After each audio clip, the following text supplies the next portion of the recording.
But the compassion was just something that I realized. I was like, they are struggling, and you need to understand their struggle. And you also need to accept them for where they are at. They are beautiful, lovely human beings. And hello, and welcome to a new season of At the Podium with me, Patrick Huey. At the Podium is a multimedia platform that brings together people from diverse backgrounds, lives, careers, and experiences, but all share one thing in common. They have stepped fully into the transformative power of finding and raising their voices to impact our world today. At the Podium holds a space for people to tell their stories, to be heard, and to bring us inspiration. Today, I am thrilled to share the podium with audio sorceress Marnye Young. Marnye Young is a Sovaas and Earphones award-winning narrator for New York Times, Wall Street Journal, and USA Today best-selling authors. And she is the owner of Audio Sorceress, a globally recognized audio production company.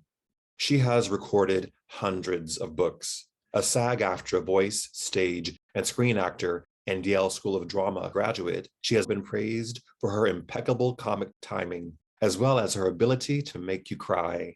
When she isn't narrating, she's acting, coaching, fishing, watching NASCAR, raising chickens, doing crossword puzzles, and of course, momming her identical twin daughters.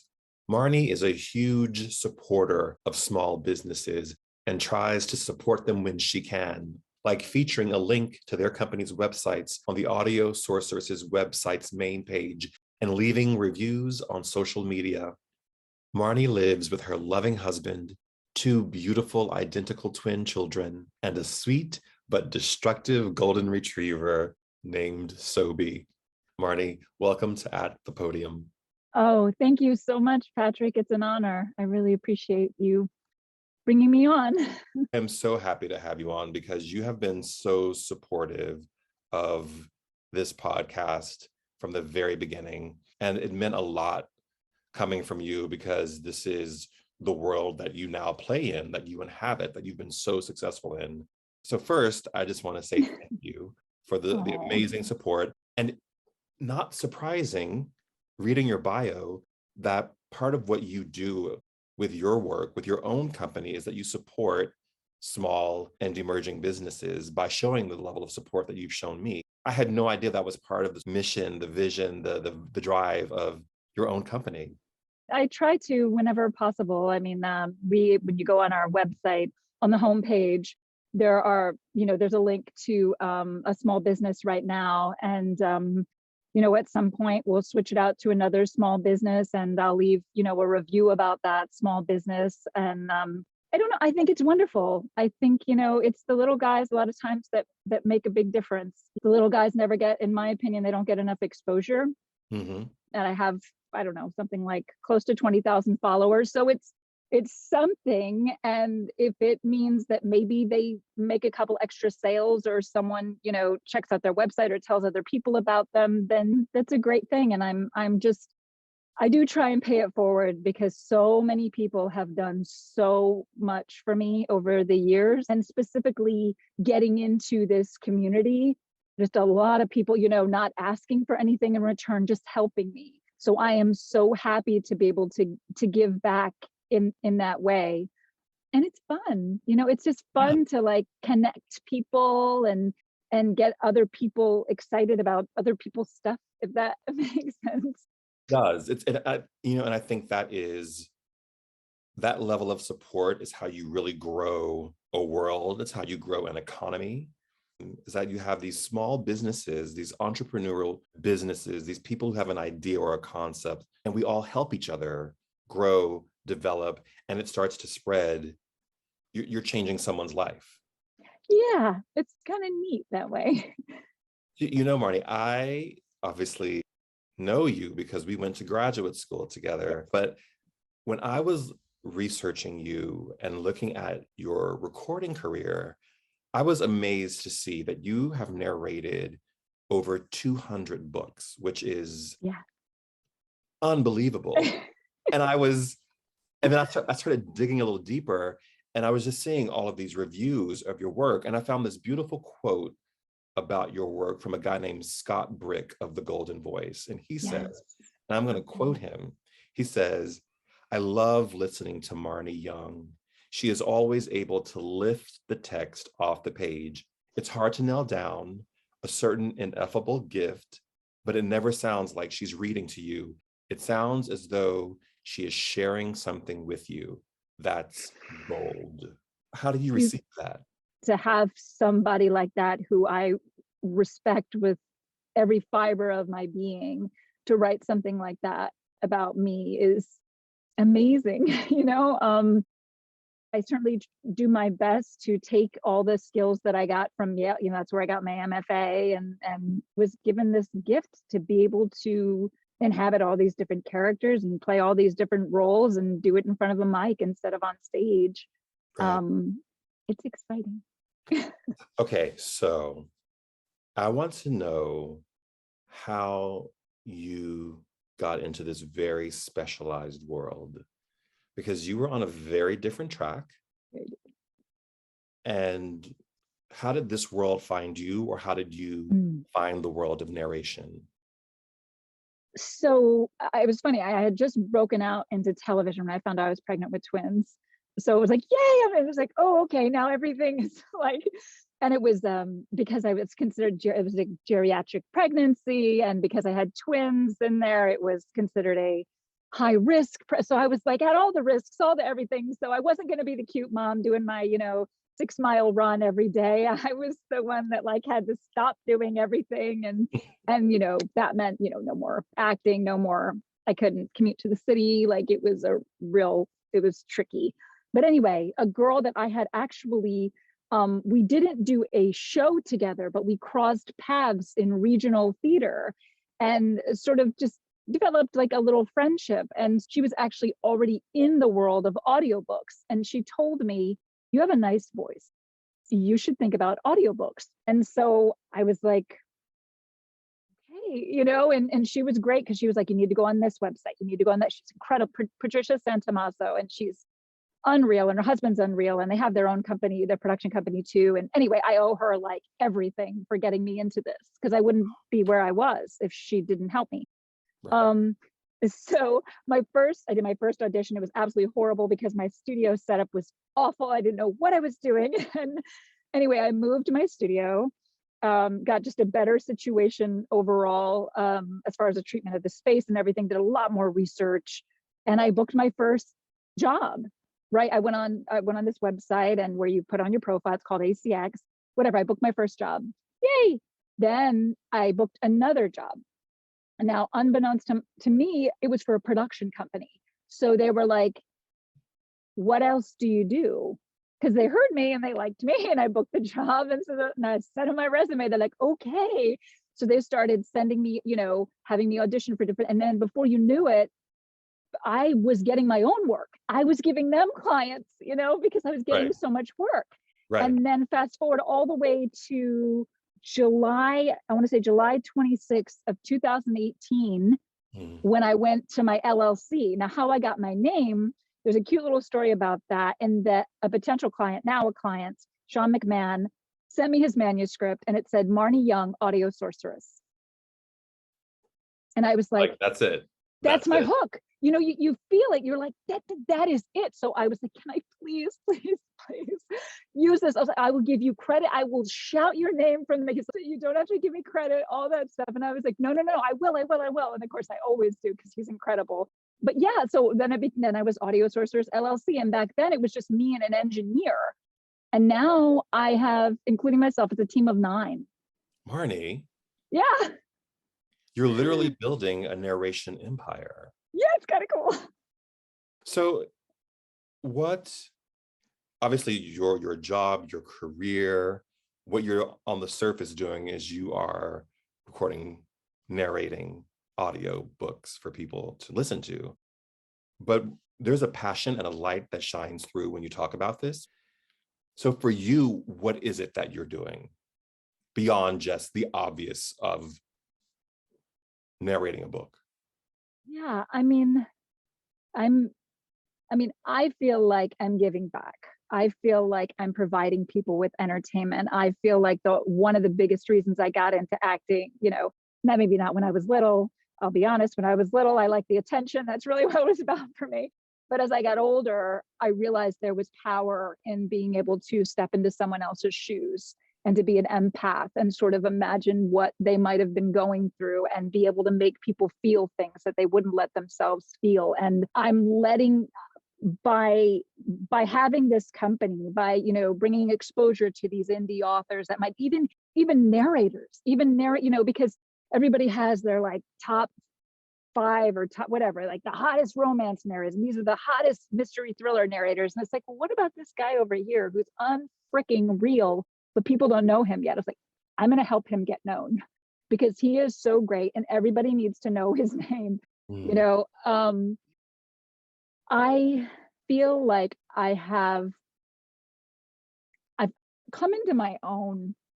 At Yale, I really struggled to find my strength, and that I thought I had to like be strong. And I remember being told, you don't have to act like a strong female, Marnye, like you're a strong woman, Marnye, you are a strong woman. And I was terrified to hear that. And I know that sounds weird and probably doesn't make any sense, but I think sometimes we're afraid of our own greatness, or we're afraid to be fabulous. Yes. For whatever reason, like whether we think maybe somebody's going to be like, oh, she thinks, I know for me, it's like, oh, she thinks she's so fabulous, but she's really not. And she really doesn't, she's really not as great as she thinks she is.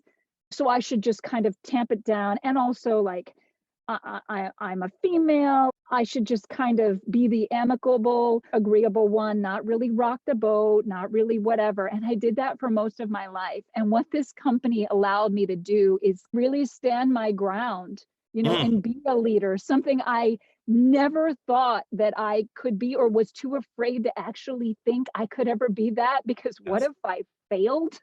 And then it would be like, well, of course I failed. I always knew I couldn't. But then the other part of me is like, but what if I don't fail? And if I don't ever really push forward and blow up those doors and, get in there and make people look at me and listen to me, and all these amazing people that I work with who create these stunning productions, and they have something wonderful to offer and you need to hear it. Yeah. Where did this come from? This it's in your work, it's in how you give voice to people on a platform with 20,000 followers who may not have that in their small business. You want to highlight small businesses in and out of your field. Where does that come from within you? Has it always been there? I think so. I think I've always liked helping people. And where does it come from? It just feels right. It just feels right and it feels good. And I know, as I said, I know that a little bit of that is a little bit of selfishness because it feels good. So I keep doing it. I think that's okay because we're all linked together anyway. Sometimes we just need to remember that, I think lots of times people focus on things that feel good, but may not be beneficial to the overall good. Sure. And what you're talking about feels good for you, but is really, as you said, paying it forward in really profound ways for many people.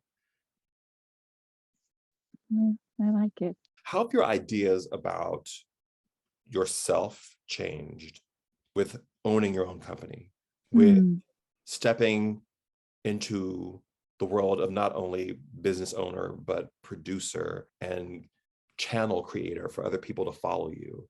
How has that shifted you as a person? I'm owning more of who I am. I realized that there's just like more to me, and I mean, there's just more there. And I think I was saying, a surprise to you, Marnye? Is that a surprise to you? A little, yeah. Because why? I think I just ran away from that part of me. I think strength scares me. I think it does. And I think though I've really started to own who I am. I think being a mother changes you big time because, as an actor, you're very self-involved, like, oh, what is my, this, what is my motivation? Like all this stuff. That's what you do, right? You spend 7 years of your 4 years of undergrad, 3 years of, and all the class, like, so it's all about me, me, me. I know it's in relation to, but you know what I mean. It's a lot of navel gazing. It's a lot of navel Totally. gazing and self-exploration and Right, there's nothing wrong with that. There's nothing wrong with that. It's important. But I'm just saying that so when you become a mom, you can't do that. Mhm. You have two little bodies. Well, for me, two little that are totally dependent on me, and it really just increases my capacity for like I thought I knew what love was, Wow. by marrying my husband and who's, amazing but I thought I knew what love was. And I had these two beautiful, almost didn't have, had these two beautiful little girls. And it has changed my world for the better for the rest of my life. And I realized, like, Marnye, you have a responsibility to other human beings now. You Wow. have a responsibility to raise kind, loving, productive, little people and to go out there and do something and make something of themselves. And you better believe that I am teaching them about systemic racism, that I am teaching them in the way that you can teach a 7-year-old, right? Or a 6-year-old. When we started, I was getting books for them. And we talk about things and we talk about a lot and how, yes, things are different, but there's also still a lot of problems. Right. Right. And these things still happen and we still need to be aware of that. And we need to do what we can to make things better. Right. So being a mom, right, I call them my bears and I'm like the mama bear. And there's like the claws come out and there's a ferocity that I think for so long I was afraid to own. But You have I your want own. to know where this comes from, Marnye, because you have had such great successes in your life and your Mhm. career and your pursuits. I would almost think that this idea of being able to take space and own space, which we spend a lot of time learning how to do, how to own a space, own a stage. Where does that did that disconnect for you? That you had to retrain yourself through becoming a mother to touch that again? What do you think that is? You know, well, with the mother piece, I realized that they're looking to me. Hmm. I'm their model. I mean, yes, my husband is there, of course, but I'm their model. They're looking at me. They are an extension of me, and they're looking at me for their confidence, their self-worth. I want them to grow up with way more confidence than I had. I want them to grow up with feeling so loved and wonderful and wanting to love on other people because that's just what you do. Because for the most part, human beings are awesome, Yes. and they have so much to offer each other. And I think that gets lost a Yeah. lot Yeah. behind a Why? bunch of Why does it get BS. lost? Why does it get lost? Because I wish I knew. I think Anne Frank was right. I think at the core of people, I want to believe this, Yeah, that people are still good at heart. And absolutely. I think we're caught in this really dark, detrimental cycle, but I don't think it's determinative. I don't think it's the final destination. No, I still think that the good in people is there. absolutely. And I think our biggest thing now is that we just don't listen. We Mm. don't listen. And we know it, and I know, and and if you're not that, then you must be that, and we're not listening. And we live in separate worlds Yeah, because we don't share. It was so interesting. I yeah. was having a conversation with this gentleman who's maybe 25, 26, and I said to him, when I was a child, we only had 3 television stations. And he was like, what? He Yeah, didn't even know that. of But course what I not. said to him was, what what's interesting about having 3 stations? And there's lots of, there was tons of issues about representation, Yeah, identity, all of that. You know, things are often more than one thing at once, right? But the great thing about that was we all had a shared experience. Experience. And now everything is very fragmented, which happens when you democratize anything. There are more players at the table. But there was something that happened to us as people when we all watched Who Shot JR, when we all watched the Super Bowl, when we all watched Star Trek. All of those things create a social context and a social connection that we just don't have now. And I think that contributes to what you were talking about earlier, which is this split, this tension that we feel. Yeah. So now as a parent, it's on to you. I mean, obviously it's still on me to try and make a difference, but especially with this generation that we're raising, to do everything we can to make sure that they are connecting and they are talking to other people and they are listening. And I even told them, I said, we may not understand the choices that other people make, but we always love them and respect them and we treat them with kindness. How has your definition of success shifted, given the big success you've had with your company and your career being very different perhaps from how you imagined it would be? Now having kids, how has your view of what success looks like shifted? Or has it? You know, success is such a tricky word because I don't know how helpful the word success is. For me, I just kind of want to do my thing and just be the best at it that I can be. Because success just means so many different things to so many people. I know you're asking me, what does it mean to me? And I don't really know, because I try not to think in terms of those, because I think for me, as someone who is like always comparing myself, always comparing myself, I thought success back when, you know, I remember even saying, and maybe that was because I was too scared to be great, but I remember saying, you know what, I don't care how successful I am. I want to be an actor for the rest of my life. Wow. And I remember saying that. And I was like, of course, would it be great to get on Broadway? Of course it would be great to get in a movie. Of course it would. But I was like, I want to act. And that's what I want to do. And I want to do it for the rest of my life. And in my opinion, I'm still doing it. I mean, it's in front of a mic. So success is not, I don't know. I don't really use that word.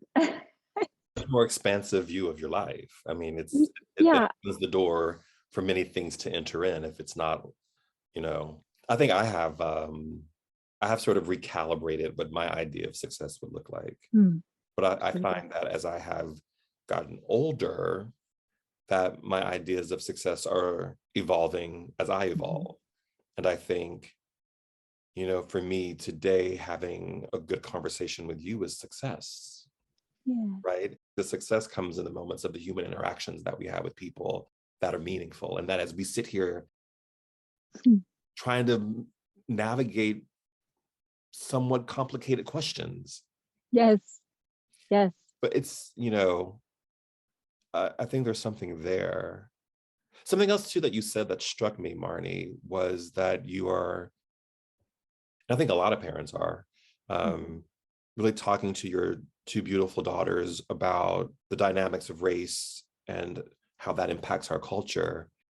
I think that's really remarkable, because I think sometimes people are afraid to have those conversations with their kids. So how do you balance that?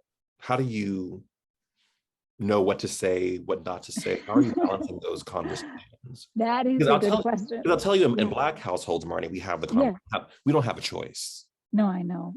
So, but how are you balancing that within your household, within your home? I mean, we just talk about like,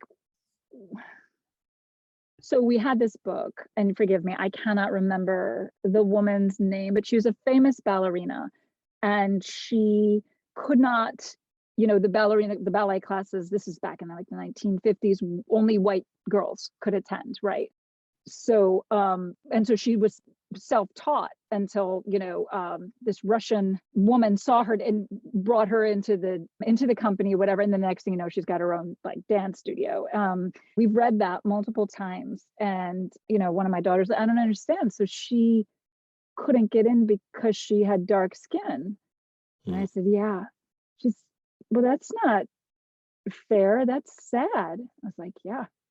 I said that's the way it was then. And I said the thing is, things are still not great. People who have different skin tones are treated differently because of their skin tone. Well, that's just silly. It's like it is it is silly, right? And she's Yeah. 7. So they just kind of ask me questions and I just do my best to answer them, as best I can. We have books by Zavashti Harrison, and we have one has like a bunch of Black leaders in it, and the other one is a bunch of Black male leaders, and the other one's a bunch of Black female leaders. So like Phyllis Wheatley is in there, Harriet Tubman is, like a lot of different. So they'll look at those stories. I mean, they're a bit advanced for them, but they'll look at those stories and we can talk about things. We've talked about how people were owned, that people with dark skin were owned by people of our skin. And I remember one of my daughters just started crying. She was just crying. And I said, that doesn't happen anymore. I was like, but things still aren't okay. And I just come back to that conversation that we just always treat people with respect, no matter what the color of their skin, no matter, if they're disabled, like if, they're in a wheelchair, whatever the situation is, even if they're autistic, right? Because at one point they were they're developmentally delayed. And so they were getting services through the school and they were in special ed. They were in special education services. And so they would see kids that, had a lot of other things going on. And I'd explain, they're just different. It's different, same as you. And I talked about the egg, right? The whole thing about cracking the egg. Yes. And I just constantly remind them, I say, remember that egg. And I said, what did mommy tell you about that? When you crack it, it's the same inside. That's right. Yeah. Because we're all humans and we're all the same. No matter what we look like on the outside, we're all the same on the inside. And you have to always remember that.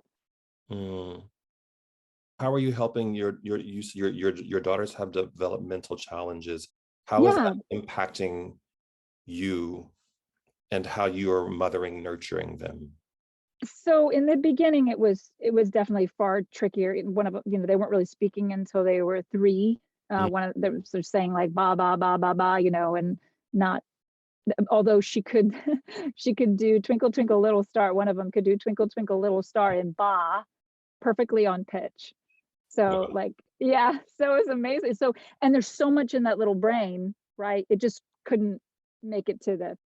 So anyway, I was on top of it as far as like getting them all the services that they needed, reaching out to everybody and their, you know what I mean? Like getting them assessed, getting them whatever they needed. And they still, one of my daughters, she has OT and PT through the school. And she also has a therapist through the school because she has a lot of big feelings. And that's also part of that developmental delay. The other daughter is more of like a physical, she's sort of like a spinning top. So she's learning language. Like, I have a busy body, I need to hug myself. And we talk about that, like give yourself a hug and that deep pressure and what that does for kids who can't stop moving. They have to keep moving. They need to be into everything, touching everything, a very tactile, because they don't have the input that the average bear has. So they have to get it right by putting themselves against the wall or whatever it is to feel. So how am I helping? I mean, I'm getting them the services. I'm getting as many people on their team as possible to help them. And the thing is, it's possible Gunny has, my one daughter might have ADHD. We don't know. We're not even there yet. There's certain things we see that are like, yeah, she might, but she's still very young. And so we still just want to keep going on the track that we're going with, and again, giving them all the tools that they need to be as successful as possible, because I will not let my children flounder. And I told them that too. I said, I will not let you flounder. I will they're just kind of struggling in math, and I think it's a processing time. So they need a little bit more time. So these time tests are really killer because there's just a little bit of time lapse there that it makes coming up with those answers not as not as quickly, right? Bilateral movements, being able to do a jumping jack, right? So whether they have outside OT, that helps too, and also gives them that emotional language that I was talking about, and being in the zone. Are you in the red zone? Are you in the yellow zone? Are you in the green zone? The red zone is like angry and it's just way over the top, the yellow zone is like happy and what, anyway, so to be able to have that language and use that with them is super helpful. But I love it. My children are they're like, Mommy, I'm very angry with you right now. You left your shoes in my room and I'm really angry. And you know what? I'm not laughing a little bit on the inside because I'm like, good for you for expressing your emotion, because as little kids, right, we didn't learn that stuff. Like you just like, you were angry. You probably got sent to your room, right? Right. I mean, don't get me wrong. I sent them to their room. But also, you know what? It was interesting. I will say this, that, obviously every parent wants their kid to be perfect. You want them to excel in everything and whatever. But knowing early on that they had some challenges was helpful for me okay, I'll be honest. There were times when I get very frustrated. I'd be like, why can't you just do like what other kids can do? And, I didn't say that to them in my head. Like, why can't you brush your own teeth? Why can't you do these things that like this other kid's been doing since he was 4, right? But what I realized is that when I start to have compassion and understanding for what the difficulty of this stuff, and with my one daughter, how there must be so much going on inside her little head that she can't help but do, like that was a huge shift for me when I really honed into that that I know I'm capable of, especially with my own children, right? Yeah. But yeah, that was a big deal for me. And I think kind of took a lot of angst out of stuff. Yeah, I think, like I said, you realize you're capable of so much more love than you ever knew was possible. Somebody described it as like watching your heart walk around outside of you. And I thought, like, that is it. Have you found the compassion for yourself? I have. Yeah. I've been in therapy for a long time, and it's definitely given me the language to be able to communicate a lot more about things. And, even with my husband and with my children too. But the compassion was just something that I realized. I was like, they are struggling, and you need to understand their struggle. And you also need to accept them for where they are at. They are beautiful, lovely human beings. And I read this amazing book, and it didn't use the word. So much of our education system is about deficit. Yes. And what you don't meet. Right. And what if it wasn't, it was just different, that you simply learned differently, because deficit is so negative. And if you're already looking at your children as if they have a deficit, it's not okay, or they're deficient in some way because they can't do a flipping jumping jack. Who cares? Because how many jumping jacks have you done in your life? Right, exactly. But who cares if you need to run around the room 5 times before you can write that sentence? Who cares? Like, what is it? That famous Agatha Christie, she could not write. She dictated I had no idea. She dictated all of her book because she just couldn't write. For whatever reason, she could not. And the sheer brilliance of that. And look at, just so, that's the thing again, the egg. The egg. Not deficient. There's nothing deficient about any of us. Just the yolk. All of us have that yolk. All of us have that inside of us. And all of us have that light. Sometimes we just forget to let it shine. But I think we do, or we're afraid to. You say that, but it's true. I did an interview with a really smart woman named Cassandra Worthy, she's queer, she's Black, she's a mechanical engineer. So there's a lot of things going on in worlds where you don't only see Black queer women. Right. And we were talking about this concept of tokenization, so that, now with diversity, equity, and inclusion, there are many more people of color in places that they are not normally found. For instance, Right. on a board of a company or in the C-suite. And we were talking about how oftentimes people in those areas feel reduced. And her response was similar to what you just said: let your light shine. Yeah. Let it shine bright. Mm-hmm. So if you Yes, gotta run around the absolutely. room 5 times, run around the room 5 times. Right. It's kind of Right. because what you're saying, what I'm hearing is that I substitute the word empathy for compassion. Because I think about it, Marnye, right now, in this concept of having empathy for other people, and it's really hard. It's really hard, and it's really hard for the people that I don't naturally like. But but this idea, Sure. Yeah. right? This idea that you're talking about of compassion, and that you had to sort of call that up within yourself to have compassion for this, not your children, but the situation that your children were in, is manifestly beautiful, and just so shows such courage. And then you said, let your light shine. Just, I think all of those words are so important.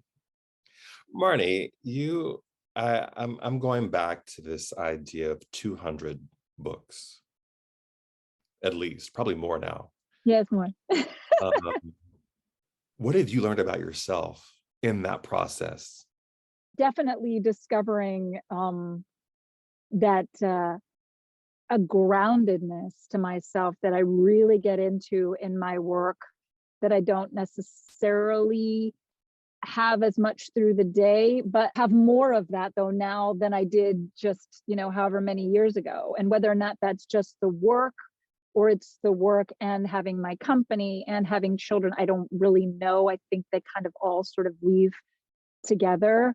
But I do believe that getting a chance to play these like characters that are just so in your face, like, and not even like necessarily you will listen to me. It's more like I expect you to listen to me, and I expect you to do what I tell you to do. And like I love it. I'm so lucky to get to do that stuff. And I definitely think that exploring those parts of me, having not really explored them, allows them to surface more, in a good way, in a way that I stand my ground in my personal life more now than I used to, for sure.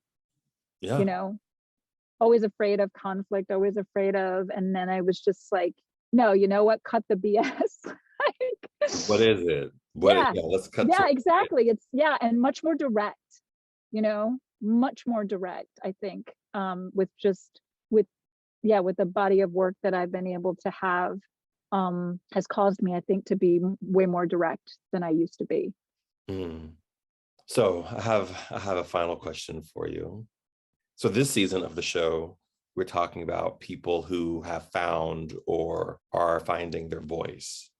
And literally, you're in a business where it's all about your voice, where it's all about what you're communicating through your voice. And I wonder, have you found your voice? I believe I have.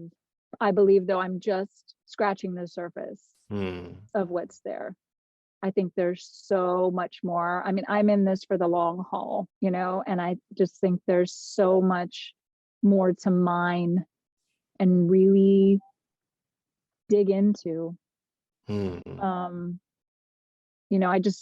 It's that whole, just the unzipping and this sort of, I wish I could just, I can't think of a word for that, but it's expansion that we were talking about, and sort of like you use the word taking up space, I feel that in starting to find my own voice, I am taking up more space, and I am, as Wesley, starting to feel my back a little bit more, because I wasn't someone who ever felt my back before. I was much more into the retreat, and instead it's like, no, I'm feeling the space behind me, I'm feeling the space in front of me, outside of me, and feeling that, not feeling it, but just scratching the surface. I think there's more there, definitely, as I become less and less afraid and really live from a place of faith instead of fear. Wow. So may we all live from a place of faith and not fear. Right. Much better way to live. Much better way to live. Marnye, thank you so much for your time today and just showing up on a Sunday night with me. I so appreciate it. Oh, I'm so grateful. Thank you, Patrick. I really appreciate you bringing me on here and what you do. And thank you. Yeah, I feel like for your time. Yeah, and I feel like we're on similar paths in terms of building our own way in a different way than perhaps what's expected or what we were trained to do or what we thought. Yeah. So I watch what you do, and I'm in awe of it and in just such respect. So thank you for giving us a little taste of it today. And to those of you who are watching or listening, remember, we all have a voice, so use yours wisely. Bye, everyone.